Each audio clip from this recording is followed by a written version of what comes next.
സമരം മറ്റു ജില്ലകളിലേക്കും വ്യാപിപ്പിക്കാനാണ് ആശാ വർക്കർമാരുടെ തീരുമാനം. റഹീസ് റഷീദ് നമുക്കൊപ്പം. റഹീസ് റഷീദ്, 15 ദിവസമായി സർക്കാരിന്റെ ഭാഗത്തു നിന്ന് അനുകൂല നിലപാടുണ്ടാകില്ല എന്നത് ഏറെക്കുറെ ബോധ്യപ്പെട്ട സമയം കൂടിയാണ്. അടുത്ത ഘട്ടം എന്താണ്?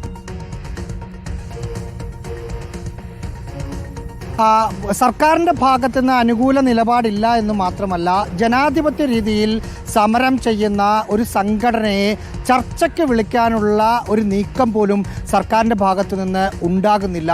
മറിച്ച് ഈ സമരത്തെ പൊളിക്കാനുള്ള നീക്കങ്ങൾ സർക്കാരും ഭരിക്കുന്ന CPM-ഉം നടത്തിക്കൊണ്ടിരിക്കുകയാണ്. ഇന്ന് CPM-ന്റെ കേന്ദ്ര കമ്മിറ്റി അംഗവും CIT-യുടെ സംസ്ഥാന ജനറൽ സെക്രട്ടറിയുമായ എളമരം കരീം ദേശാഭിമാനിയുടെ എഡിറ്റോറിയൽ പേജിൽ എഴുതിയ ലേഖനത്തിൽ അരാജകവാദികളാണ് ഈ സമരത്തിൻ്റെ പിന്നിലെന്ന് ആരോപിക്കുന്നു. ആശാ വർക്കർമാർക്ക് വ്യാമോഹം നൽകിയിരിക്കുന്നു.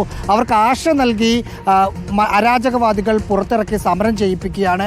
സർക്കാരിന്, കേന്ദ്ര സർക്കാരാണ് ഇവരെ നിയമിക്കുന്നത് കൊണ്ട് സംസ്ഥാന സർക്കാരിന് ശമ്പളമോ വേതനമോ കൂട്ടിക്കൊടുക്കാൻ കഴിയില്ല എന്ന വാദമൊക്കെയാണ് അദ്ദേഹം ഉന്നയിക്കുന്നത്.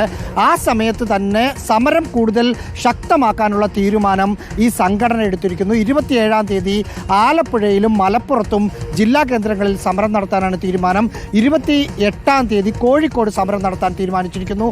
അടുത്ത ദിവസങ്ങളിൽ കൂടുതൽ സമരങ്ങൾ ഇതുമായി ബന്ധപ്പെട്ടുണ്ടാകും. ഇതിലൊരു ലക്ഷ്യം കാണുന്നത് വരെ പിന്നോട്ടില്ല എന്നതാണ് അവരുടെ നിലപാട്. നാളെ യൂത്ത് കോൺഗ്രസിൻ്റെ സെക്രട്ടേറിയറ്റ് മാർച്ച് ഈ വിഷയത്തിലുണ്ട്. സ്വാഭാവികമായും സർക്കാർ ഇവരെ കടന്നാക്രമിക്കുമ്പോൾ അവർക്ക് വേണ്ടി കൂടുതൽ രംഗത്തിറങ്ങാനുള്ള തീരുമാനം കോൺഗ്രസും UDF-ഉം എടുത്തിരിക്കുന്നു. ഇന്നലെ മഹിളാ കോൺഗ്രസാണ് പിന്തുണയെത്തിയെങ്കിൽ ഇന്ന് വനിതാ ലീഗിന്റെ സംസ്ഥാന കമ്മിറ്റിയിലെ പ്രധാനപ്പെട്ട നേതാക്കൾ എടുത്ത് പിന്തുണ മറ്റിടങ്ങളിലേക്കും സമരം വ്യാപിക്കുകയാണ്. റഹീസ് റഷീദാണ് തിരുവനന്തപുരത്ത് നിന്ന് വിവരങ്ങൾ നൽകിയത്.